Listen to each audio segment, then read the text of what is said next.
Come explore the depths of consciousness, where we raise the vibes and open minds. Hello and welcome to the Grounded Galactic podcast. I'm Allison. I'm Emily. And we are here today with our debut episode talking about 2025. 2025. So, Emily, tell me, when you think of what is the temperature of the year or the energy that you're feeling, what are you kind of foreseeing as perhaps what's going to happen collectively in 2025?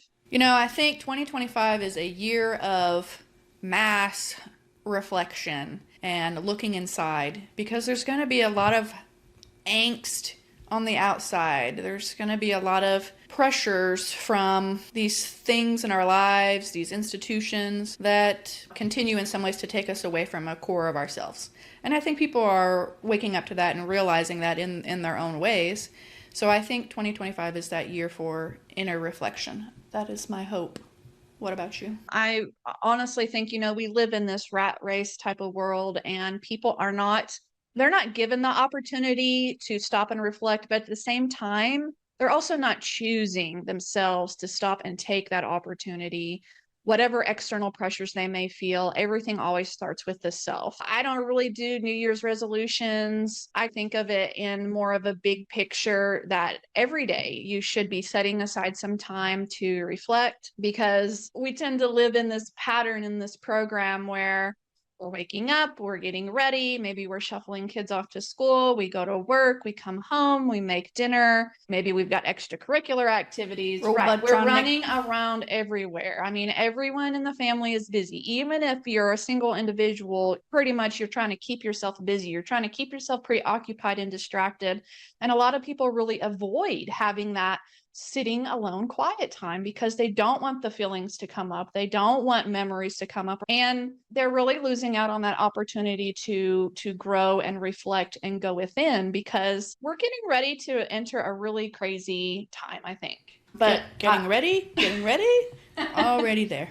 Yeah, we're already there, but I think it's going to be exacerbated by a lot of the division and really putting a huge spotlight on the division, especially in our country here in the US, with everything is Republican versus Democrat, this religion versus that religion. And it's just becoming exacerbated now that we know the results of the election. So I think 2025 is going to be a time for people to stay calm and use their wisdom, even though the external world may start to seem really chaotic and overwhelming. You're going to have to hold your center. You're going to have to use that time every day to reflect and just use that information to help you stay grounded.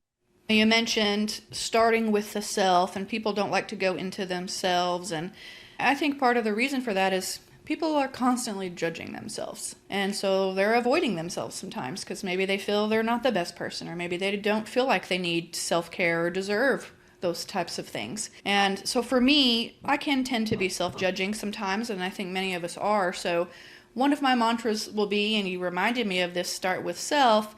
Me, it will be start with source. The source underlies the self, and the source helps us connect to a place of non-judgment, I think. And maybe we can, at least for me, start to find our true selves by going to that source. For some people, it's, the Christian God, or a different religion from a different God, or just energy in the ether. The source can be anything that is relevant to you and really works well for you in your life to help you build that self-love and other love for others. So that's my thoughts on that. And I want to remind you as well that, and this especially goes with the Christian God, and this may ruffle a few feathers, but people like to put maybe Jesus or God as something, especially the God figure, as something completely separate from them.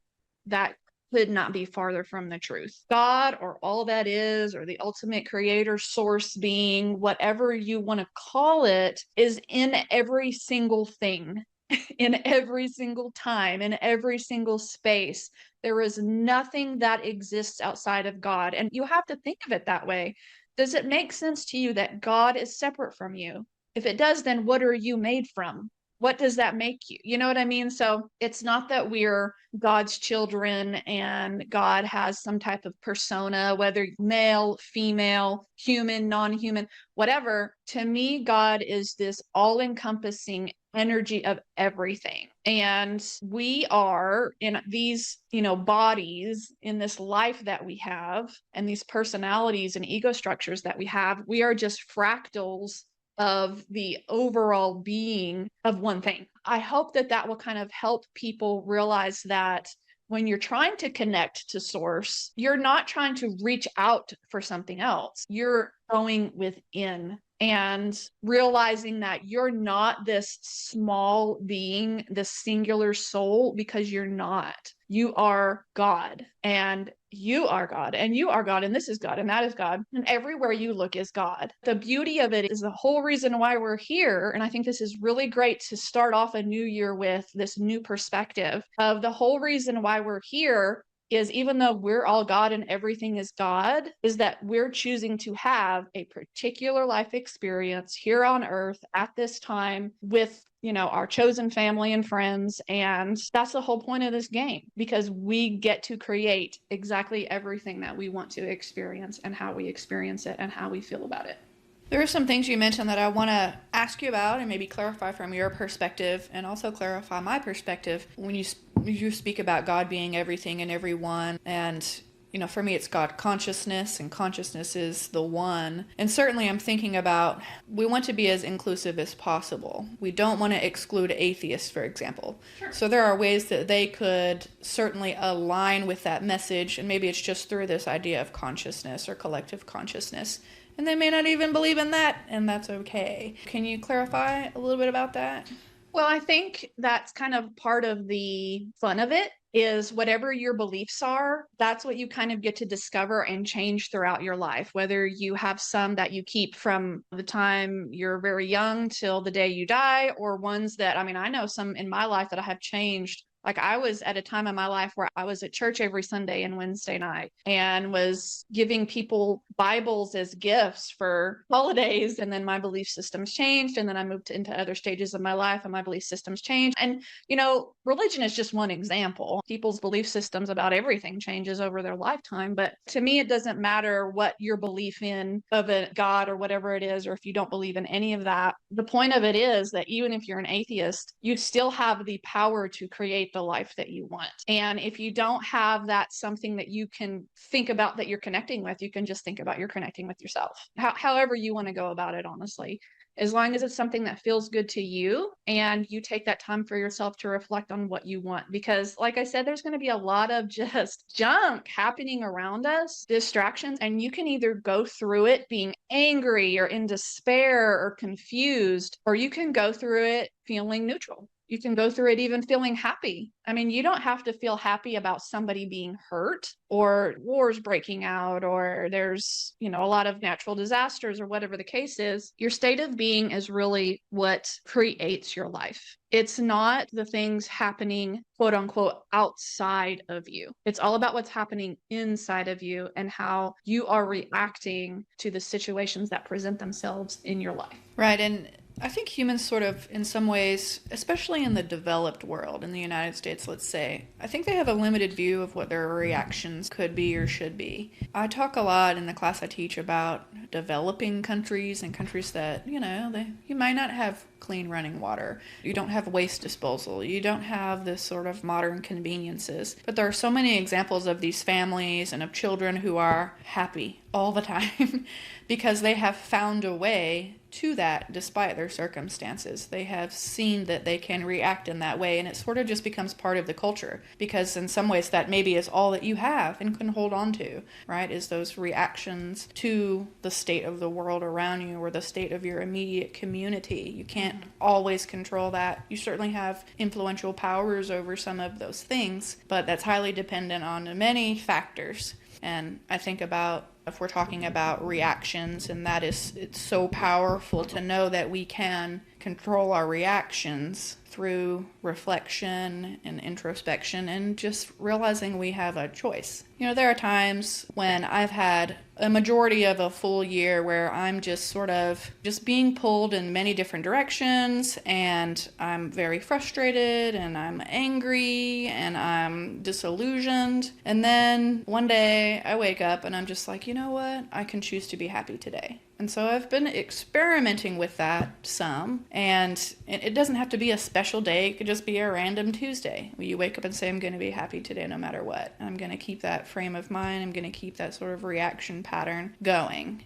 And it really works wonders for your whole outlook on life, for your mental health, for your physical health. And it's something that can help you build momentum towards some really great things in your life. You made me think of a couple of terms while you were talking by two of my favorite sort of mentors that I kind of go to whenever I am wanting a little bit of another perspective, or I'm feeling like low vibes and I want to get back into that high vibratory state. I don't know if you've heard the term unfuckwithable. Okay. Vishen Lakiani, like check him out. He is amazing. Code of the Extraordinary Mind. That's a great book. He talks a lot about rules. That's BRULES. Bullshit rules, okay? Because a lot of our programming is driven by these bullshit rules, and we think we have to live by that, and then we're in that box and we're in that bubble, and we never even think we have the option, like you said, to think of something different. And he has this term called unfuckwithable, like that nothing is going to ruffle your feathers no matter what comes up, because that's how much power you have over yourself. Another thing that you said that is a really famous quote. Now, the audience will learn this if they don't know me yet, and it's just going to come right out in this first episode that I have had lots of ET encounters. She talks about it. She'll talk about it. And this is why I'm sort of the galactic one and you're the grounded one, is I have had a lot of experiences with other types of beings, interdimensional, extraterrestrial, and we'll get into some of that in some of the other episodes. But the reason why I'm telling you that is because one of my favorite mentors and teachers is a channeler called Daryl Anka. Let me say the name right. And he channels an entity that is an extraterrestrial named Bashar. And one of his famous quotes is, circumstances don't matter. What you do with what happens is what matters. The circumstances outside of you do not matter. And he also says nothing has built-in meaning. Nothing is inherently good or bad. We get to choose whether we think something is good or bad based on our filter of our belief systems, our emotions, our past experiences, or whatever it is. But a lot of it is just our filters of what we have been taught, those rules in society sometimes that make us feel uncomfortable, that person's different from me. They're bad. No one is inherently bad. Honestly, I don't care what anyone says to me about this. Oh, these people are evil. They're born evil. They're evil. I just don't have that particular belief system. Everyone's different. But when you start giving away your power and allowing everything to influence you in some type of negative way, then I hate to say it, but you're choosing that. And yes, there may be some things outside of you that you don't prefer, but again, circumstances don't matter. You can feel however you want to feel about it. And that's what we're all chasing anyway, Emily. We're not chasing money. We're chasing the happiness that we think we're going to get if we have a lot of money. We're not chasing that relationship. We're chasing that happiness and that joy. We're chasing the feelings. That's what we're chasing. We want to feel a certain way. You don't have to wait for anything to feel that way. Yeah, I think it comes down to the sense of your own worthiness. And when you're talking about circumstances don't matter, my insides are gut-wrenched. I logically am aligned with that, but my feeling is somewhat out of alignment with that because, I think of the privilege that we have to be educated, to be able to deep think, to have conversations that are open-minded. And then I think of other people that I know that their circumstances are much different and they have much more, let's say, pressure or much more sort of against them externally. Mm-hmm. And so it can be really hard, especially if you don't have a trusted friend or a pastor or someone that you know that can help sort of break you out of that cycle of your circumstances and in terms of how you're seeing or reacting to them. I could just see people listening to us say that and thinking, they've never lived my life. They've never walked in my shoes. They don't know how racism autism feels. They don't know how trans people feel. And those circumstances for many people do, in their mind, matter. But I think that's part of what people like us are sort of, I don't want to say fighting against, but trying to help other people understand that they do have that power. And, you know, sometimes people only, really, all we really have is ourself, you know, despite our external circumstances. And there are people that every single member of their family is, in their eyes, against them. Sure. You know, so it's really hard then to place some type of self-worth in yourself that you're somehow worthy of happiness or fulfillment, but that power is there. And if people can figure out how to use their consciousness in a way that works for them, they can essentially rise above their circumstances. Although, like, literally, like, as I'm saying that, I still have this sort of guttural feeling of that devil's advocate and other people even in my own life that would say that's a privileged perspective. That's something that I want to do, you know, throughout the podcast. These questions are important and these perspectives are important to bring the other side of the equation for people who are not in the room with us, because we are privileged in many ways, not just who we are and the families we come from and our skin color and our education, but also where we live and the whole dominant structures of our economy and our politics. And I do think those things matter. So I think in some ways we slightly disagree on this, but I think we have the same goal in my eyes, right? To help people sort of move towards that realization of their own power and their own ability to love themselves and find worthiness in themselves despite whatever those circumstances are.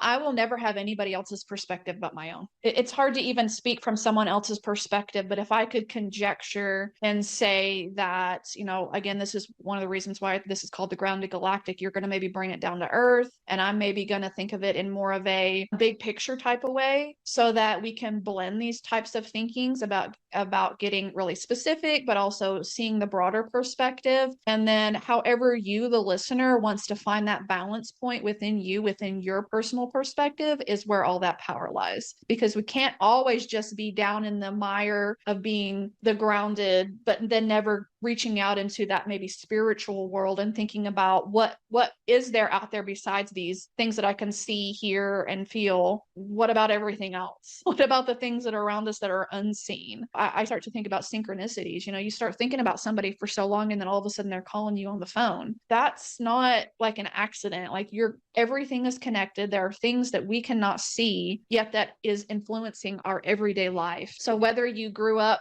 if you want to call it privileged or unprivileged, we all still ultimately have the same capability to reflect. Absolutely. Let's talk about words for a minute. Words hold a lot of power. Yeah. Yeah, and the things we tell ourselves are extremely important. Even just saying mantras to yourself. Is there a mantra you can think of that you think would be good for everyone across the board? Yeah, I am enough. I am enough.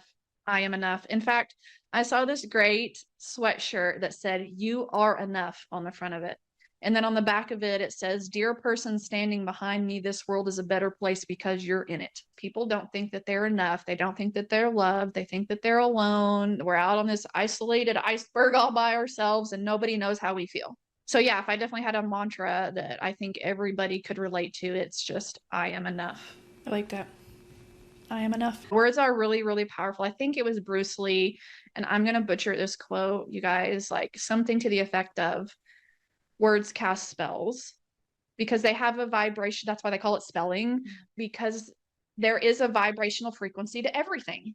Everything in physical reality and non-physical reality is underpinned by energetic vibrational waves. That is proven in science. This is not us making that stuff up. When you start getting into quantum physics and things like that, the words that we speak, whatever language that it is, our tones and the way that our brains intercept it, the intention behind it, the definition that you have about a word versus what I have about a word is all taken into account. And I know we talked about, what are we looking forward to? Maybe what do we see is coming in 2025? And this is certainly way far out, way past 2025, but we as humans have honestly very limited communicative abilities because we have to speak verbally or we have to write or maybe we use nonverbal cues, but there are a whole lot of beings out there that are telepathic. And so words don't get in the way. The energy is always known. Everything is always right out in the open, but we have to choose words. And I might say to you something that has, to me, I'm trying to display a good intention and you're taking it in the wrong way because of your filters. So be careful about what you say to yourself because your body doesn't know the difference.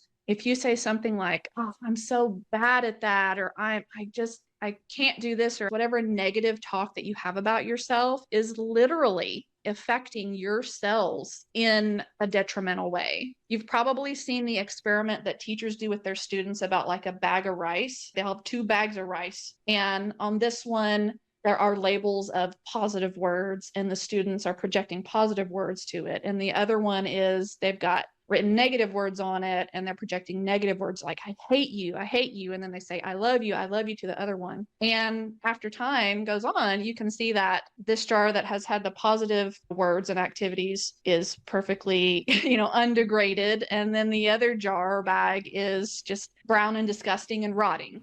What's the name of that guy that's done those famous experiments with water and snowflakes? I'm gonna look it up. Well, I'll say Maroto. I'm gonna look it up. He's a very controversial figure. There are a lot in the scientific community that say there's no merit to those studies. Certainly there are people that try to replicate that. I think the thing I'm thinking about when you're talking, though, to me that is clear evidence. There it is. Masaru Emoto, yeah. Dr. Emoto. I'm thinking about, and this isn't the correct term for this diagnosis now, but split personality disorder, which is called something else now. There's a lot of research out there on people that have split personality or whatever the correct term is, where your main personality is allergic to something. And your other personality is not. And you can just totally drink the orange juice or eat the peanut butter or whatever, and you're fine. Look at the power of the mind. Look at the power of our perspective and what we're essentially telling ourselves. I'm Joe today, and I can totally eat the peanut butter. So words do matter, and what we tell ourselves does matter, and it does change and influence our physiology and our physical being. So yes, positive mantras in the morning, throughout the day, before bed, and before sleep are extremely important. But it's not just words, right? It's your thoughts as well. They can create a toxic environment or it can create an environment that will thrive. Some people may, even if they're feeling really good or they're making a commitment to decide that, yeah, I totally have the power. I can have power over my state of being. And then something in their life goes really wrong out of nowhere. Maybe a close loved one dies, they lose their job, their car breaks down, they have no way to get around. Whatever it is that could be just this complete turn of events that they're like, I'm not doing this right. I'm not doing life right. I am being happy. I am following my passion. I am doing everything that quote I'm supposed to be doing, and yet things are still happening. I think sometimes people feel as though they're being punished, and that's why they can't always be happy, and something bad will always happen. Or maybe it's just sort of that negative subconscious programming that's still running in the background about today's roses, but I know tomorrow's going to be a muddy puddle. It's almost like people that they feel like lucky or unlucky. This is just how it is. It's this self-perpetuating thing. If something bad happens to you, oh, I knew that was going to happen. That's a self-perpetuating thought. My perspective on it is, instead of going to that place in your mind that you're doing something wrong, you're not doing life right, that's a self-judgment. Don't do that. Things will present themselves to you, and you might, I don't know, however you want to call it. Again, words have power. You can call it a test, but who likes tests? But you can also reframe it and think of it as an opportunity.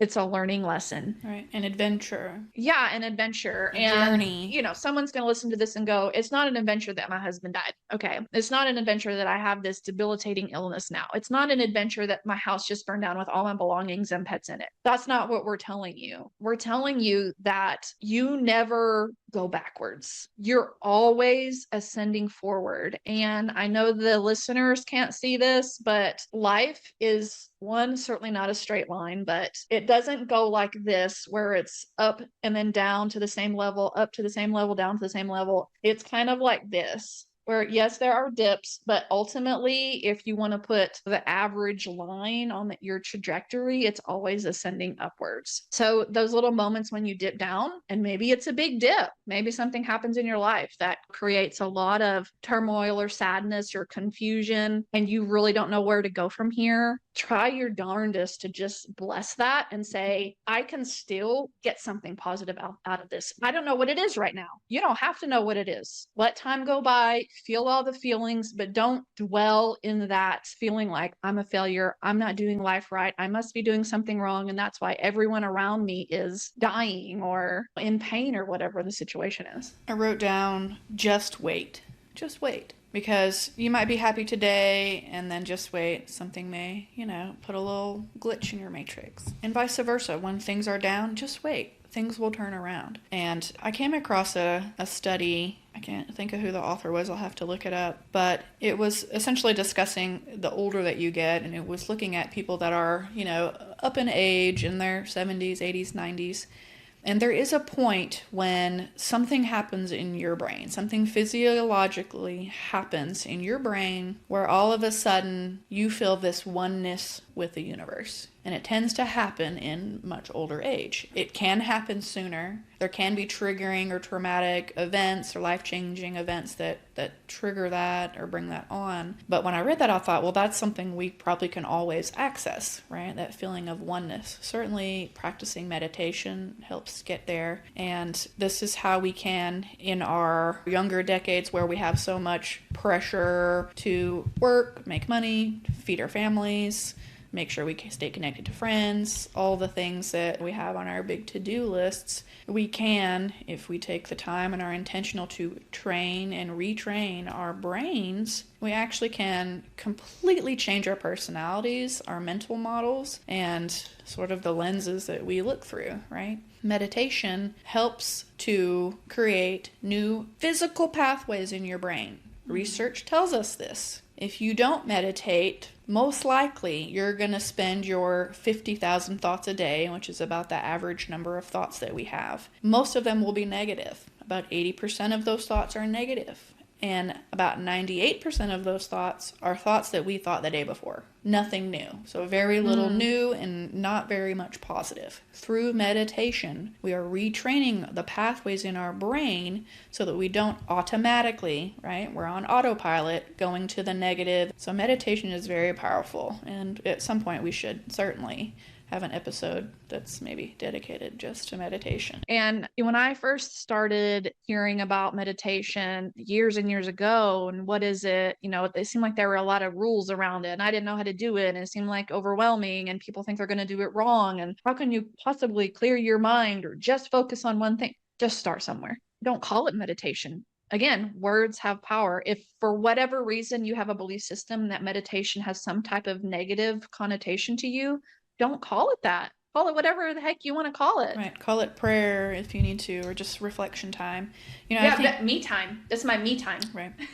And I think people too, Allison, have a lot of assumptions about things they don't know, like meditation. And when I introduce meditation to my students, we talk about the breath and going back to the breath and how you will fail. Your mind will wander, especially in the beginning when you're first learning to practice, and to be non-judgmental and to just watch those thoughts go and bring yourself back to the breath and focus on that physical sensation of breathing in and out. It's one of the best practices that you can do we're going to talk about it probably on every episode, but our sort of tagline for what we're trying to accomplish with this show is what we have coined the 3 R's. 3 R's, which is reflect, which is what we've talked about a lot, realize, and revolutionize. Once you take that time, whether through meditation or whatever you want to call it, that stillness time to reflect, you will have realizations through your reflection. And through those realizations, then you can take action in your life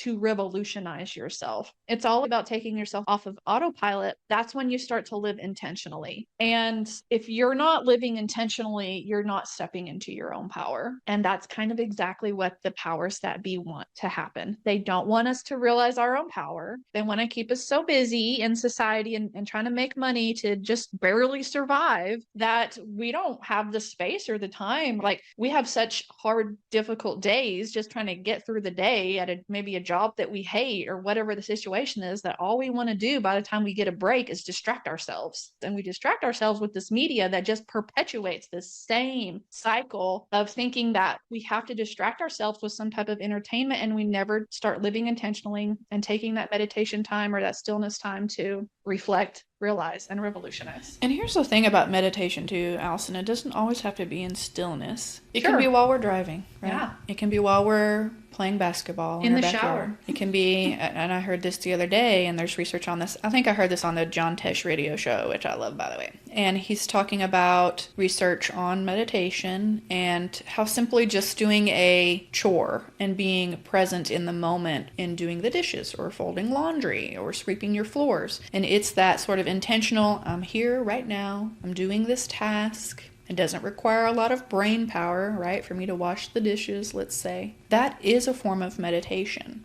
We can approach those everyday tasks that we already do because, let's say, we think we don't have extra time in our day to sit for 5 or 10 or 20 minutes and find some stillness. We can still have this sort of intentional, in the now, giving our brain a break from all the things that it's running and distraction and trying to escape from, maybe the future thing we don't want to do later today, but getting into the moment right now. And we can do that through movement. We can do that in ways that, again, I think people that don't know about meditation have that assumption that you've got to have a dark room, sit in the corner and close your eyes and be quiet. Yeah, it's more about being fully present with yourself. And there's no right or wrong way to meditate. Honestly, some people say, "Oh, you have to do it every day at the same time of the day, or you always have to do it for 15 minutes, or you got to do it for an hour." That might work for some people, great. I know myself enough to know, and I think people, this is where we start trying to get into, like, just having that honest self-talk with yourself is like, you know yourself best. So if you know that you like structure and that is what helps motivate you to start doing something from scratch, then schedule something every day in the same room, in the same environment for the same amount of time with the same audio that you listen to. Do it. If that works for you, do it. If that does not work for you, do not try to force something, because then you're just going to give up on it and be like, meditation's not for me. Guess what? I can't meditate. Right. And then don't judge yourself because you don't think you're doing it right. Right. Yeah. So bringing it back around to 2025, it's all about the year of that self-reflection, because again, it's going to be kind of crazy, chaotic out there, external, environment. And it's really going to be a disservice to kind of stay in victim mode and just let all of that stuff affect you and be upset about it. You can choose to do that, but you might get sick and tired of that. What we want to do and leave our audience with at the end of every podcast is, what are the big questions? What are our takeaways? What's your big question to end? Well, I think in order for us collectively to capitalize on this sort of self-reflection that we each need and we all collectively need, one thing we can do is change things in our immediate environment. That might be adding some crystals or a dream catcher or something pleasant in your immediate home environment. So my question with that is, what can you think in your life that you can add to your, or take away even from your immediate environment, that can help be more conducive to positive change and self-reflection? Maybe that's taking mirrors out of the bathroom so you're not so worried about your looks. Maybe that's just adding more family photos on the wall. So that would be my question. Do you have an answer to that question? What do you think yours would be? Well, I don't know that honestly I change a whole lot about my environment, because ever since I've been living in this house, that's kind of what I've been working on. I've got a mural just about in every room, and my particular sort of sanctuary room in my house is my bedroom, and I keep it really cold and it's kind of dim, and there's a lot of like florals around, and it's got this big beautiful mural and like lots of soft things. So when I really need some time, I just go there and close the door and tell everyone to leave me alone.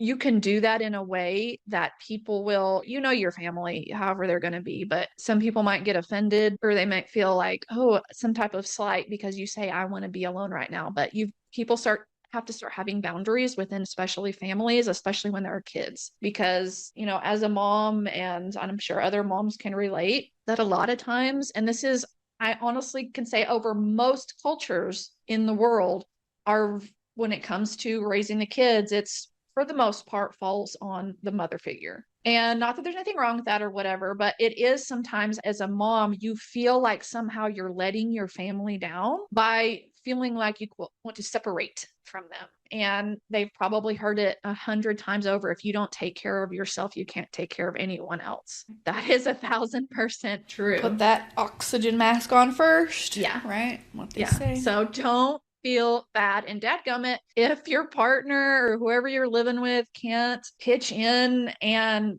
let you have that time without you being bothered, so you can turn your phone off and have that quiet time, or take the kids out for the day or whatever it is, then you know what? You might have to remove yourself so you can go have your me day. Go do whatever you want to do. I used to sometimes just go sit in my car in the driveway. You can also find a new partner. I'm not saying part of our just to that point, I think part of our environment is the people that we keep as well. Sure. Really influential. So that is part of my big question that you could consider is, are there people in your life that you could remove or see less of, or set stronger boundaries, or see more of, that are really positively influential on you, that when you're around them you feel good, you feel yourself. Is there a way you can make more intentional time for that? So things for people to think about. Absolutely. And you're responsible for yourself first and foremost. Yes, you may have kids. Yes, maybe you have aging parents that you feel responsible for. You have to be responsible for yourself first. My big question that I would like to pose to the audience is this. You're coming into 2025. How do you want to feel this year? And what's stopping you from feeling that? Because ain't nothing stopping you from feeling that. You can choose to feel that way that you want to feel. So how is it that you want to feel? Are you asking me? Should you ask me? Not necessarily. I'm posing that to the audience. This has been super fun. Yeah. This has been a great, I think, introduction to us as, how we're going to kind of go about things and discuss with each other these grounded type of questions and the more galactic perspectives and things like that. So I hope that you will tune in for our next episode and all the ones to follow. And you can always reach out to us at groundedgalactic@gmail.com. All right. I think that's just about it, Dr. Lane. Whoa. Any closing remarks? Wow, I didn't think you were going to throw the doctor in there. I hope that doesn't turn anybody off. All right. Anyway. All right. Thank you guys. Yep. Till next time. Good one. Bye. See ya. Bye.